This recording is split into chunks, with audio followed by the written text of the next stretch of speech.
Bonjour à tous, j'espère que tout le monde va bien et surtout que tout le monde m'entend bien. N'hésitez pas à répondre oui sur le chat pour nous confirmer que tout se passe bien pour vous. Tout d'abord, on vous souhaite la bienvenue à ce webinaire qui sera animé par Olivier Marquis, qui est directeur des technologies marketing chez Kiss the Bride. Bonjour à tous. Et moi-même, qui est Bérénice Baudouin, responsable de clientèle. L'objectif de ce webinaire, c'est vraiment d'échanger, donc surtout n'hésitez pas si vous avez des questions. Dounia les centralisera et un temps sera dédié à la fin du webinaire pour y répondre. Juste pour information, durant ce webinaire, on ne va pas vous faire une démo de notre outil, mais on va vous partager notre vision pour un pilotage de la performance commerciale réussie. Juste avant de commencer, je vais vous présenter l'agence en quelques mots. Donc, Kiss the Bride, qui est l'agence du marketing client. C'est une agence du groupe Loyalty Company qui accompagne maintenant depuis près de 15 ans ses enseignes, que ce soit en B2B ou en B2C, sur des problématiques marketing client, dans l'objectif de délivrer des expériences clients qui soient omnicanales, réussies et fluides.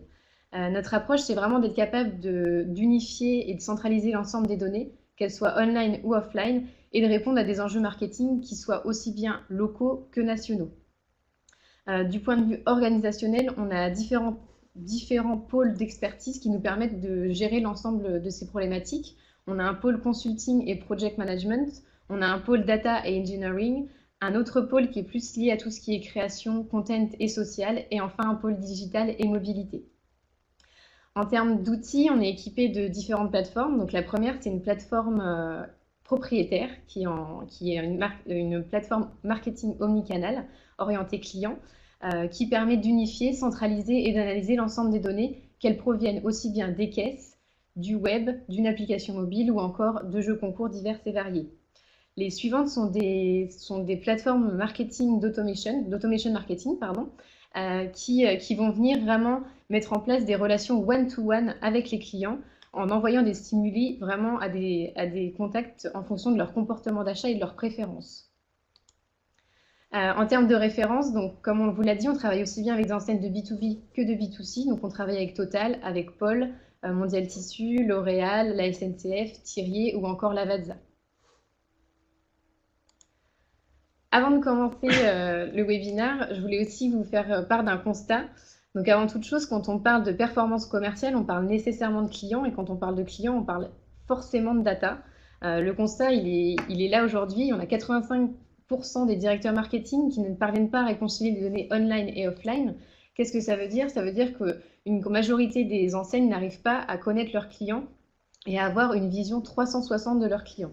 Ils n'arrivent donc pas à proposer des expériences qui soient fluides et adaptées à chaque client. De la même façon, on sait que le consommateur, il évolue aujourd'hui. Tout le monde le sait, on a 70% des consommateurs qui se rendent aujourd'hui en magasin avant d'acheter sur Internet. Et à l'inverse, on a 92% des clients qui se renseignent en ligne avant d'acheter en boutique. Donc vraiment, l'enjeu pour les enseignes, le vrai défi de demain, c'est d'unifier ces données, de les collecter et de les analyser. Aujourd'hui, offrir une expérience qui soit sans couture, qui lie à la fois émotion et personnalisation, passe nécessairement par une meilleure connaissance de ses clients, de ses attentes et de ses préférences. Donc justement, le premier défi à le relever pour nous, c'est vraiment de gérer la data. Donc Olivier, est-ce que tu peux nous en dire plus justement sur la gestion de la data via B1?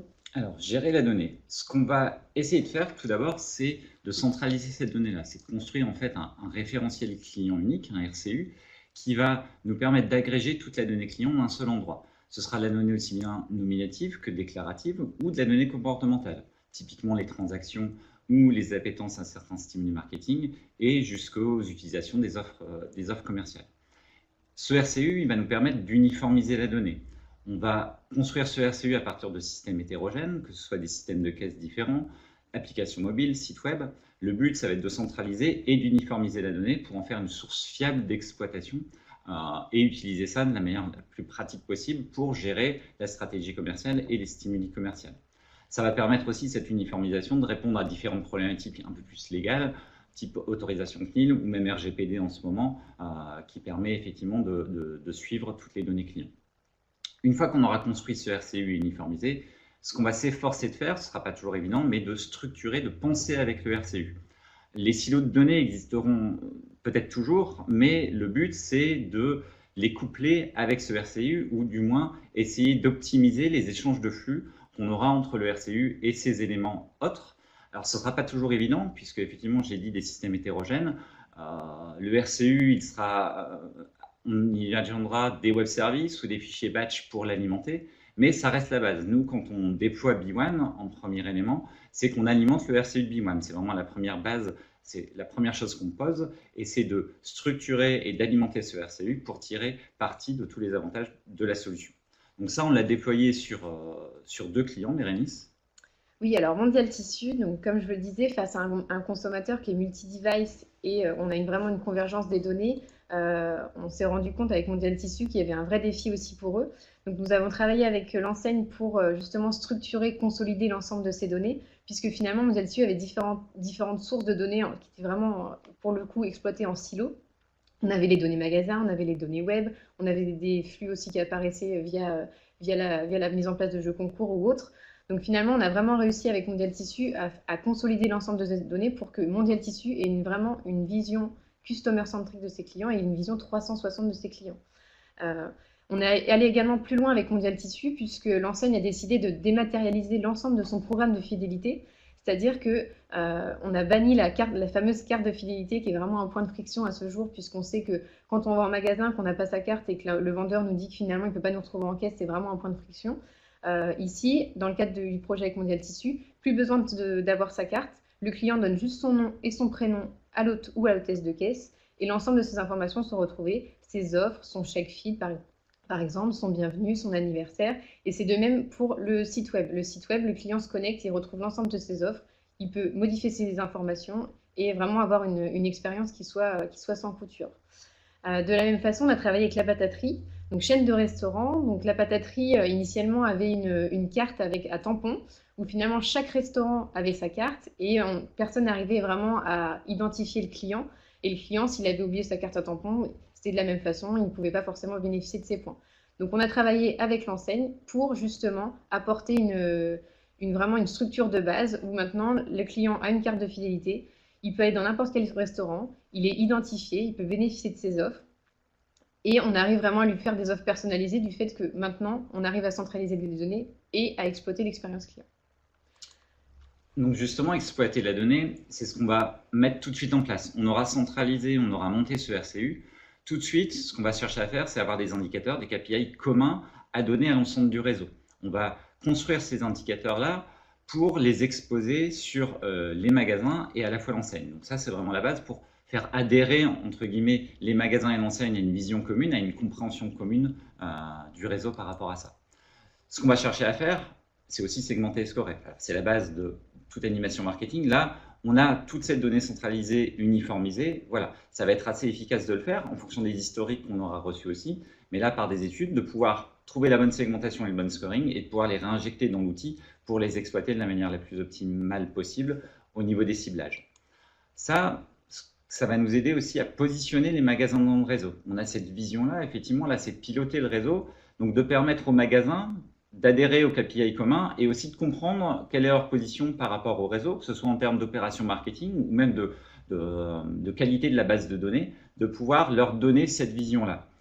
Ces indicateurs-là, on va les retrouver dans B1, alors sous forme de différents tableaux de bord. Là, j'en ai simulé un, mais effectivement, ça va être de donner dans l'outil tout de suite cette vision-là, et même avant de démarrer, entre guillemets, les premières opérations, pouvoir comprendre quelle est ma donnée et comment je vais pouvoir l'exploiter. Donc ça, c'est quelque chose d'important qu'on a aussi mis en place pour d'autres clients.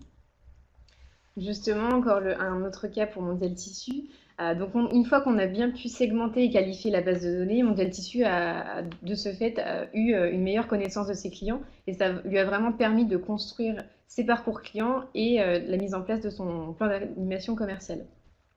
Par exemple, si on prend l'exemple du parcours client, en analysant sur une période donnée le comportement des nouveaux clients, on a pu identifier à quel moment il fallait qu'on envoie le bienvenu au client pour déclencher son second achat avec une offre dédiée et un panier moyen avec une offre qui soit vraiment performante.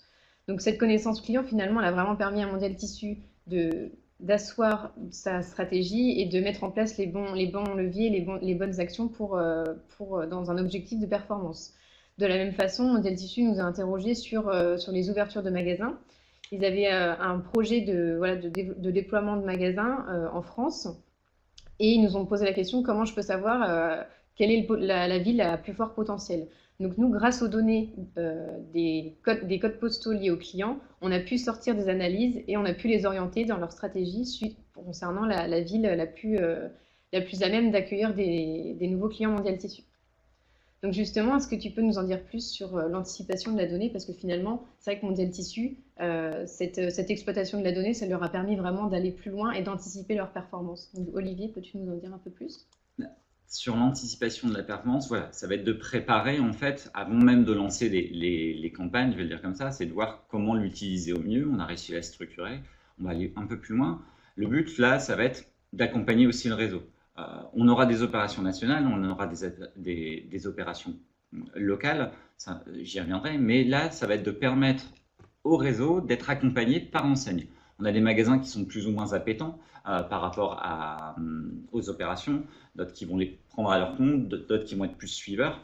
Là, ça va permettre à l'enseigne de préconiser des opérations et de les rendre accessibles à l'ensemble du réseau. D1 va suppléer à la gestion opérationnelle de tout ça, va permettre de rendre simple ces sondages, entre guillemets, et de pouvoir permettre au magasin et à l'enseigne de gérer ça très facilement.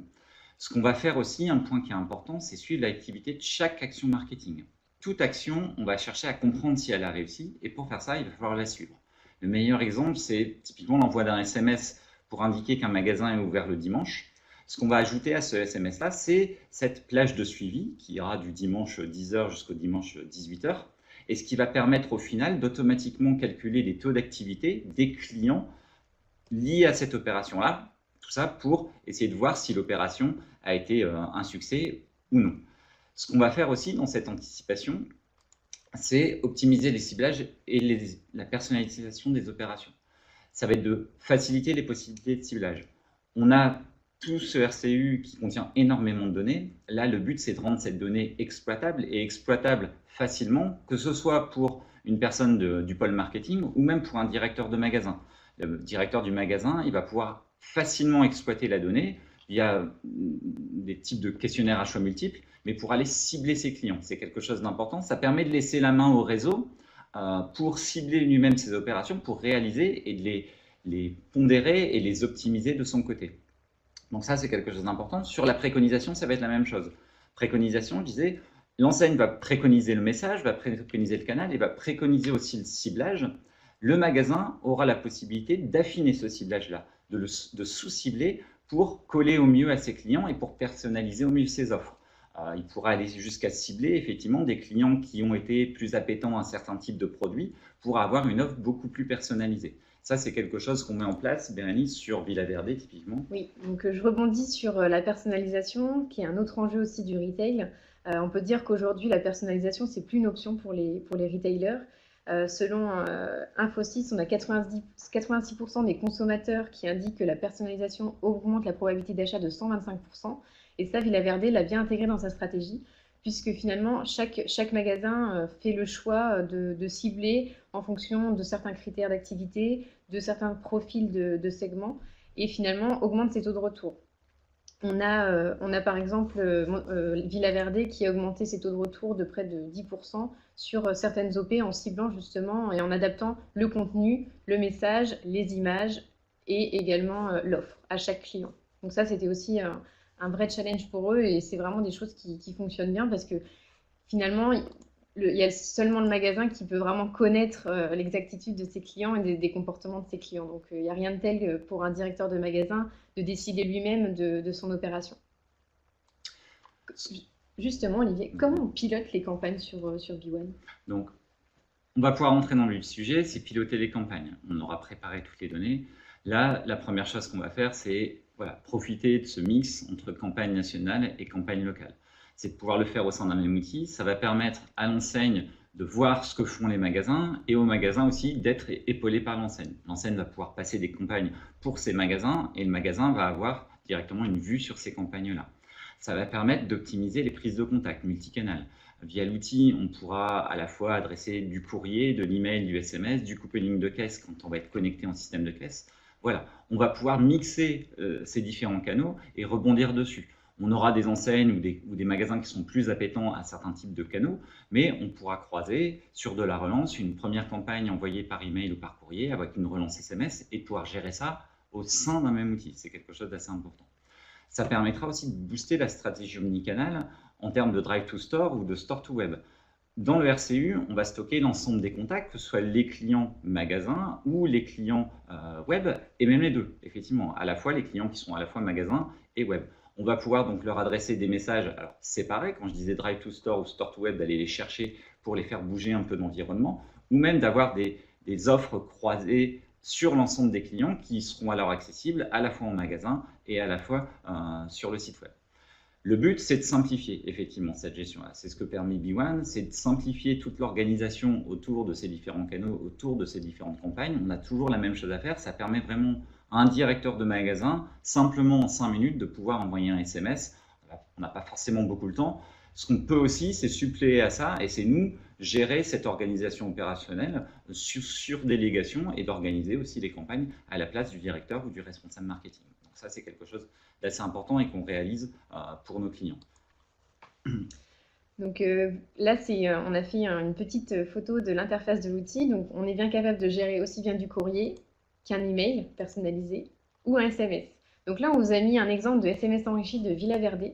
C'est aussi quelque chose qu'on est capable de faire. Et c'est vraiment le canal que Villaverde a adapté et adopté pour ses clients, puisque c'est vraiment quelque chose qui fonctionne bien. C'est vraiment intéressant dans le sens où ce n'est pas juste un simple SMS qui fait un certain nombre de caractères, mais c'est vraiment une page qui, avec un lien directement dans le SMS, qui permet justement de diffuser plus de contenu, de mieux personnaliser ses offres. Donc vraiment, Villaverde a boosté ses performances commerciales grâce au SMS enrichi. Justement, Olivier, comment on fait pour piloter la performance des campagnes dans B1? Ce qu'on va chercher à faire, c'est mesurer la performance. J'en ai parlé des taux d'actifs, et c'est d'être capable de piloter par la performance. Donc, au niveau de toutes les opérations, on va les suivre. Ça va permettre en fait d'avoir des retours tout de suite sur l'activité, sur le ROI, sur le retour sur investissement de chaque opération.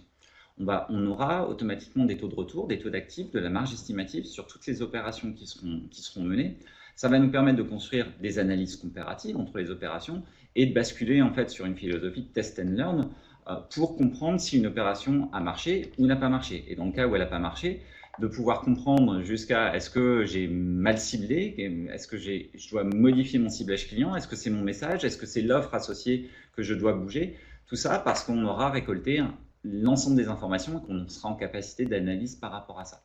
Ce qu'on va faire aussi, c'est comprendre pour apprendre. Bérénice en reparlera sur le cas Mondial Tissu par rapport au point de fichier gelé, mais ça va être de pouvoir comparer différents types de populations qui ont reçu ou non reçu un stimuli et de pouvoir le faire. Ce sera avec l'aide de nos équipes data sur certains éléments, mais de pouvoir comprendre tout ça et de rebondir là-dessus. Ce qui va être important, c'est d'informer le réseau. Là encore, par les interfaces, par les tableaux de bord, de donner ces éléments et de les rendre accessibles au magasin et à l'enseigne. L'enseigne pourra voir l'ensemble des informations concernant ces magasins et le magasin verra les résultats des opérations concernant sa population, les clients qui lui sont rattachés. Donc ça, c'est quelque chose d'assez important et ça permet encore une fois de faire adhérer le réseau à la compréhension de la performance et comme ça de stimuler ce challenge et cette volonté de performer dans les actions marketing. Donc ça, on l'a chez Mondial Tissu, justement, Bérénice. Oui, donc Mondial Tissu, sa problématique, c'était d'identifier et de mesurer l'impact de l'envoi de ces newsletters hebdomadaires sur le trafic, que ce soit en magasin ou sur le web. Parce qu'il y avait aussi des questions par rapport au réseau, à savoir est-ce que les newsletters ne driveraient finalement pas plus de trafic sur le web au détriment du réseau de magasin. Ce qu'on a proposé, c'est avec les équipes data mining chez nous, de mettre en place un pan de fichiers gelés. C'est-à-dire que nous avons identifié 2 types de populations. Une population sur laquelle nous allons animer les clients, c'est-à-dire que nous allons envoyer des stimuli marketing, à savoir la newsletter hebdomadaire, et une autre population qui n'allait rien recevoir pendant environ 6 mois. Et les résultats étaient là, puisqu'on a constaté qu'on avait 2 fois plus de trafic pour les clients qui seraient animés par la newsletter versus des clients non animés. De la même façon, on voit que ça a aussi un impact sur la dépense moyenne, puisque quand on a fait notre analyse suite aux 6 mois de gel de certains clients, on s'est rendu compte qu'on avait gagné plus 6 points de dépenses moyennes semestrielles par client grâce à l'animation de la newsletter. Donc encore une fois, c'est des actions qui permettent aussi de rassurer le réseau et de bien vérifier que la stratégie mise en place est vraiment impactante et performante pour le magasin et pour le web. Donc, Pour finir, donc, on a vu que en fait, gérer et exploiter la donnée, ça permettait d'anticiper et de piloter la performance. Donc ça, c'est notre vision par rapport à l'animation d'un réseau, au pilotage d'un réseau. Et c'est pour ça qu'on l'a retranscrite dans B1. Effectivement, B1 permet de faire ça. C'est un outil qui est dédié à cette animation-là, qui va permettre à la fois d'avoir une vision globale sur le réseau et de laisser la main au réseau par rapport à ça. Le but, c'est de permettre au magasin d'agir sur ses clients, tout en étant épaulé par une vision plus globale, plus nationale, portée par l'enseigne. Donc ça, quand nous on met en place B1, c'est aussi l'accompagnement des équipes autour de ça pour relever ces éléments-là et pour gérer au mieux ce réseau et piloter au mieux la performance du réseau. On a vraiment de l'analyse comparative. Alors, on a de l'analyse évolutive, de comprendre comment ça se passe, donc pas mal de reporting dans B1 qui sont sur d'histogrammes, et aussi du mois par mois, de l'analyse comparative pour comprendre comment l'enseigne se positionne, alors au mois, à la semaine même et au jour. On est aussi sur ça pour comprendre voilà, pourquoi on a moins performé autour des clients identifiés autour de l'analyse, et des opérations aussi. On a des opérations saisonnières, donc il est important de pouvoir se référer aux opérations qui ont été réalisées les années précédentes pour comprendre aussi le potentiel de telle ou telle opération. On voit qu'on a une autre question. Donc, pour savoir si le SMS a fonctionné, vous croisez avec les résultats de la vente de la journée, c'est bien ça. Donc, tout à fait. Nous avons la possibilité dans B1 de visualiser les résultats par jour en fonction des ventes, que ce soit sur le web, via une application mobile ou encore via d'autres dispositifs. Donc, l'objectif, c'est vraiment d'avoir une vision de la performance qui soit la plus fine possible. Donc, on le voit au jour, comme le disait Olivier, à la semaine ou encore au mois. Tout dépend de votre niveau d'analyse souhaité. Et ça, c'est rendu possible en fait par ce RCU, par ce référentiel client. On va vraiment avoir toute l'information qui va tourner autour du client. Donc, je disais les données déclaratives, les visites en magasin, les transactions aussi. Donc voilà. Et automatiquement, comme B1 est organisé autour d'un RCU structuré, c'est que automatiquement, tout est plus facile à calculer. Et tout se fait automatiquement, justement. Et même les équipes data qui sont derrière peuvent tout de suite analyser beaucoup plus finement la pertinence d'une opération et comprendre tout de suite quels sont les critères qui ont fait que ça a été une réussite ou qu'il faudrait l'améliorer pour que ça en devienne une, en fait, de ce côté-là. Concernant Mondial Tissu, Bérénice, combien de magasins à date et à venir? On va être à 83 et ils ont prévu d'ouvrir environ 5 nouveaux magasins par an. Et ils sont également développés en franchise, donc ils ont aussi un fort enjeu de déploiement. Après, Mondial Tissu, effectivement, c'est un exemple avec un nombre de magasins qui pourrait avoisiner les 100 magasins, mais on gère aussi d'autres réseaux avec des réseaux de magasins qui sont beaucoup plus importants. On a plus d'une centaine ou 200 magasins, ou même la pataterie, on a beaucoup plus de magasins ou de restaurants que ça. Donc on est vraiment capable de gérer un nombre important de données et de data en fonction du réseau. Donc ça, il n'y a pas de problématique sur la taille du réseau. Dans tous les cas, on est capable de vous accompagner sur l'ensemble de votre réseau. Voilà, sur différents réseaux, effectivement, les tailles varient. On va être schématiquement sur des réseaux avoisinant les 50 magasins jusqu'à des réseaux dépassant les 200 magasins sans aucun souci. Typiquement Léonidas, où on a pas mal de boutiques par rapport à ça. Il y avait une autre question qui était quel est l'événement pris en compte pour définir le taux de retour? Bon, assez classiquement, dans le domaine du retail, ça va être la transaction. Maintenant, B1, le RCU, on peut l'alimenter de différents éléments. Donc ça va être à décider en fonction de l'analyse de ce qu'on veut avoir. On va avoir la transaction, alors ce sera à la fois la transaction venant du web et venant du magasin. On aura des analyses comparatives par rapport à ça qu'on va pouvoir mener et de pouvoir être sûr qu'effectivement, on a eu la bonne information autour du client. Cette bonne information, c'était la suite de la question, c'était comment savoir qui est précisément l'acheteur. Ça passera toujours par de l'identification. La carte de fidélité ou du moins le numéro client est toujours important parce que c'est ce qui permet de définir le client. Donc il faut procéder à une identification en caisse, ça c'est quelque chose d'important. Le programme de fidélité est un élément qui permet de garantir cette identification en caisse et d'avoir une information donc, nominative entre guillemets venant de la caisse. Sur le site web ou côté e-commerce, l'identification par contre étant native, là on ne se pose plus ces questions-là. On avait une autre question. Une autre question. Donc, avec quelles données récoltées en magasin confirmez-vous l'identité du client afin de le regrouper avec la newsletter? Donc Mondial Tissu en caisse pose principalement les questions de nom, prénom, adresse email, code postal. Et l'inscription à la newsletter se fait principalement par email, donc on arrive vraiment à dédoublonner les clients et à les identifier grâce à l'adresse email. Donc ça, c'est quelque chose qu'on est capable de faire aussi chez nous. Après, on peut mettre en place d'autres règles de dédoublonnage et d'identification du client. En tout cas, chez Mondial Tissu, c'est via l'adresse email et le nom-prénom. Donc, il y avait effectivement, le client doit forcément donner son nom. Ouais. Le client, ce qu'on va chercher, c'est à l'identifier. Alors, de plein de manières différentes. Aujourd'hui, quand on est intégré au système de caisse, ça va être de la recherche par nom, effectivement, comme on peut le voir. Ça va être sur simple présentation d'une carte. On va pouvoir gérer des cartes physiques, ça on peut prendre en charge, ou gérer de la carte totalement dématérialisée, comme chez Mondial Tissu, présentée sur application mobile.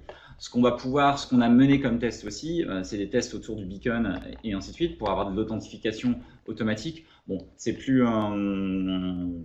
il y a cette notion d'être identifié sans consentement, entre guillemets, qui pose un petit peu problème par rapport à ça. Nous, on milite plus, effectivement, sur cette identification. Il faut l'acquérir, donc ça veut dire qu'il faut l'accompagner aussi. Le client ne s'identifiera pas forcément tout seul, donc c'est de lui faire comprendre qu'il y a un enjeu, qu'il y a quelque chose d'intéressant au bout, que ce soit des opérations marketing, que ce soit un programme de fidélité à faire vivre, et voilà, de le pousser à s'identifier, effectivement. Alors, une autre question, quels sont vos retours sur le passage de la main au point de vente? Quelles difficultés et compétences nécessaires au niveau du point de vente? Alors, nous, on a beaucoup de directeurs de magasins qui passent directement les campagnes. C'est le principe même de l'outil. On s'est vraiment mis à la place d'un directeur de magasin. Le directeur du magasin, il n'a pas forcément le temps de passer beaucoup de temps sur l'outil. Donc, on peut paramétrer, par exemple, un SMS en seulement 3 clics. L'objectif, c'était vraiment de simplifier un maximum les éléments. Donc, aujourd'hui, on a des directeurs de magasins qui passent des SMS enrichis, ou bien qui font des commandes de courrier, ou bien qui peuvent aussi paramétrer directement leurs emails grâce à la mise en place de gabarits dédiés. Donc finalement, le directeur de magasin a un gabarit d'email qui est prédéfini et il rentre son message directement dans l'outil. Donc c'est assez simple et rapide. On n'a que des bons retours. Encore une fois, on sait qu'il y a des magasins qui sont peut-être aussi qui ont peut-être moins le temps de se poser sur l'outil. Donc on a des équipes qui sont dédiées, qui prennent en charge l'intégralité de la campagne. Et on a également des formations qui sont assurées via notre service client pour justement aider les adhérents ou les directeurs de magasins à prendre en main l'outil. Donc vraiment, on n'a que des retours pour le coup positifs. Alors, ça va dépendre du réseau aussi. On a, ou du moins des directeurs, hein. On a des directeurs qui sont très, très appétents par rapport à ça. Donc, qui, effectivement, via l'outil a été pensé pour ça, donc vont le faire naturellement. On a d'autres magasins qui nous délèguent totalement la gestion, parce qu'eux n'ont pas le temps de le faire. Et ça, on sait aussi le prendre en compte et le gérer de cette manière-là. Donc, il y avait une question, ça a l'air quasiment magique, ça doit être une solution assez chère.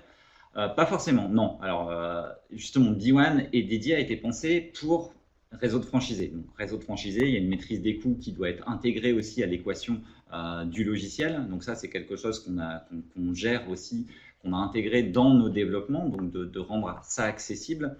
Donc, voilà. Sur la taille du réseau, on va être au minimum, il va falloir quand même, pour que ce soit par rapport à l'investissement, compter une trentaine de magasins. Après, il y a possibilité de faire porter ça par les magasins ou par enseigne et ainsi de suite. Mais aujourd'hui, on n'a pas de réseau en dessous de 30 magasins pour répondre à la question.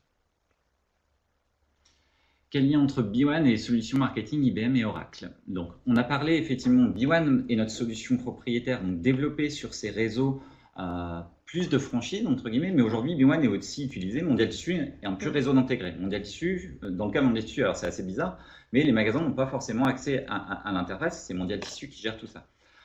Avec ça, ce qu'on fait, c'est qu'on complète B1 avec la solution d'IBM. On a interfacé totalement en fait IBM avec B1 en relation avec ce RCU. Justement, l'idée, c'était toujours de bénéficier de ce RCU, mais qu'il soit accessible via B1 et via IBM, et de pouvoir faire converser les deux. Donc, on va gérer en fait toute une partie plus locale avec B1, et quand on va rentrer dans des parcours très scénarisés, très complexes, on va utiliser IBM, mais les deux interfaces vont se voir l'une l'autre, entre guillemets. Donc, on va vraiment conserver cette vision RCU, conserver cette vision unique, et nous, être en capacité d'analyser, même l'enseigne, de comprendre ce qui se passe d'un côté et de l'autre, et même de se dire, OK, ce ne sont que deux outils, mais je garde une vision commune portée par simplement des analyses marketing et des campagnes marketing qui sont relayées par deux outils, mais c'est ma seule vision et c'est ma vision à moi. Donc, comment déployez-vous les solutions à travers le réseau? Comment Avez-vous l'entrée de données? D'accord. Comment assurez-vous la rentrée de données par le vendeur en caisse? Alors, au niveau déploiement, on accompagne effectivement les enseignes à ce niveau-là. On a des équipes qui peuvent fonctionner par formation autour de l'outil. C'est quelque chose qu'on intègre au projet, effectivement, puisque voilà, il faut accompagner le réseau. Un des derniers réseaux qu'on a fait rentrer, on commence par des magasins tests, en fait, pour s'assurer que l'outil est bien appréhendé au niveau du magasin, pour s'assurer aussi, je parlais d'alimentation du RCU, que tout est interconnecté et que tout se passe bien. Et une fois que ce premier test est passé sur les magasins, là, on déploie par vague avec formation, suivi des déploiements. Et en quelques temps, ça va dépendre de l'appétence du réseau par rapport à ça aussi, des possibilités qu'ont les directeurs de magasins à se libérer un peu de temps. Mais assez rapidement, on peut déployer une intégralité de réseau. Les magasins, l'interface, c'est simplement, il n'y a pas d'installation, c'est une interface web. Donc, il y a vraiment un login, un mot de passe, donc c'est assez facile. Donc, une fois que le directeur du magasin a son login et son mot de passe, il peut directement utiliser l'application. Alors, une autre question, quid du RGPD? Alors, de notre côté, on a donc un nouveau DPO qui a été nommé suite à la mise en place du RGPD. Donc, on accompagne les enseignes sur ce projet qui est un projet majeur aussi chez les retailers. Et on les accompagne aussi dans la mise en place de solutions, donc à savoir, par exemple, si le client doit être supprimé de notre base, comment on fait pour que le client soit aussi supprimé des caisses, du site web, de l'application mobile, etc. Donc nous, on a vraiment une phase d'accompagnement sur ces projets-là pour vraiment, finalement, arriver à offrir au réseau un certain, comment dire, une certaine conformité grâce au RGPD. Donc généralement, le réseau reste maître de sa donnée. Mais en deçà de ça, nous, on arrive vraiment à les accompagner sur cette problématique, puisqu'on a également chez nous un DPO qui est dédié à ça. Ça vient en écho avec une autre question qui était justement, comment assurez-vous l'entrée de la donnée par le vendeur en caisse? Donc effectivement, la RGPD oblige à avoir le consentement du client. On va pouvoir le gérer de manière totalement disparate en fonction des réseaux. On a des réseaux qui vont rester sur du questionnaire papier, ça on va le gérer pour eux, on va l'accompagner et le gérer pour eux. D'autres réseaux qui vont plus être sur des tablettes, sur du consentement validé sur signature électronique. Donc ça, c'est ce qu'on va valider aussi. Et comme le disait Bérénice, après, ce qui est important, c'est de suivre cette donnée-là. Comme nous, B1, on a la chance d'être dans un RCU qui est maîtrisé. Voilà, on a l'intégralité de la solution qui est sous cursus RGPD. Et donc, on va pouvoir nettoyer, protéger et garantir que la donnée client est conforme par rapport aux réglementations RGPD. Est-ce que B1 trace un panier initié sur le web et conclu en magasin? Alors, ça, on ne l'a pas nativement. Par contre, c'est ce qu'on peut mettre en place là à façon dans l'outil. Au niveau du RCU, ce qu'on gère nativement, je vais dire, ça va être des transactions. Maintenant, on intègre aussi dans l'outil des événements divers. On parlait des jeux concours. Voilà, on va typiquement intégrer de la participation à des jeux concours et des victoires, entre guillemets, aux jeux concours pour les relayer et pour travailler dessus. On va avoir aussi, dans le cadre de la pataterie, voilà, l'animation des enfants. Sous couvert, donc là, toujours RGPD, sous couvert des parents, on va être capable d'animer les enfants sur du concours de dessin, sur de l'anniversaire et sur des types d'événements. Là, on fera rentrer en fait ces paniers abandonnés sous forme d'événements et de pouvoir les tracer et de pouvoir l'analyser. Ce qu'on assure aussi là au niveau de KISS, c'est des études ad hoc. Donc là, par rapport, si c'est une étude ponctuelle pour comprendre ce qui se passe et voir ce qui se passe, là, pareil, les équipes data viennent en suppléant par rapport à ça et vont venir analyser. On leur fournit l'ensemble des données et elles vont recroiser tout ça et comprendre ce qui peut se passer. Là, sur des mécanismes comme ça, après, on va utiliser plutôt des solutions type IBM qui vont, elles, s'interconnecter assez facilement via leur web service avec le web, avec les magasins, pour pouvoir rebondir dessus et pour pouvoir relayer effectivement un panier abandonné finalisé en magasin. Là, l'idée de la question, c'est plus de comprendre effectivement s'il y a de la porosité entre web et magasin. On le passera plus sur une étude ad hoc réalisée à façon. Comment faites-vous face à l'hétérogénéité des navigateurs ou devices utilisés par les responsables de magasin? Donc ça, c'était une vraie problématique. L'hétérogénéité dans le monde des franchisés est quelque chose d'assez problématique. Aujourd'hui, on a des réseaux, ne serait-ce qu'en système de caisse, on a des réseaux, voilà, on interface B1 le RCU avec 5 systèmes de caisse différents au sein d'un même réseau, donc, qui ont toutes leurs spécificités. C'est quelque chose d'important. Au niveau des navigateurs, c'est pareil. On garantit que l'interface en fait, est accessible sur différents navigateurs. Après, il y a un seuil minimal forcément à gérer. Mais aujourd'hui, voilà, on n'a pas, il y a cette notion, alors je vais mettre des guillemets, de simplicité d'utilisation et de simplicité aussi de navigation dans l'interface. Et on essaye de limiter tout ce qui pourrait poser problème en termes de compréhension. Hein, pour un directeur de magasin aussi, l'interface doit rester simple. Elle est déjà assez riche en termes de fonctionnalités, il faut qu'elle reste simple en termes d'utilisation. Donc ça nous contraint aussi à utiliser des bonnes technologies qui soient accessibles sur les magasins. Alors, quels sont les systèmes de caisse que vous couvrez actuellement? Donc On là, le gère système de quasiment caisse, tous. ouais, on gère énormément de systèmes de caisse différents. Là, pareil, un client, une enseigne qui vient nous voir et qui a 2 systèmes de caisse qu'on ne gère pas, aucun problème. En fait, ce sont entre guillemets des us et coutumes. C'est qu'on va fonctionner par batch, par envoi de fichiers, et on s'interconnecte avec énormément de systèmes de caisse. Et tout nouveau système de caisse, il y a la solution, on a tout ce qu'il faut sur étagère pour s'interconnecter avec le système de caisse. Donc, on travaille aussi bien avec Cegid, Capinfo, Tech Info. Enfin, voilà, on a vraiment toutes les possibilités pour travailler ensemble. Exactement. Je ne sais pas s'il Vous avez reste d'autres d'autres questions par rapport à ça. Sinon, il est bientôt le temps de conclure. Donc, en Oui. tout cas, on vous On vous remercie remercie. tous. N'hésitez pas à nous contacter directement, Directement. KISS, si vous voulez plus d'informations autour de B1, si vous avez d'autres questions ou si vous voulez qu'on vous accompagne par rapport à ce projet et à vos différents projets. Voilà. Voilà. Merci beaucoup. Merci.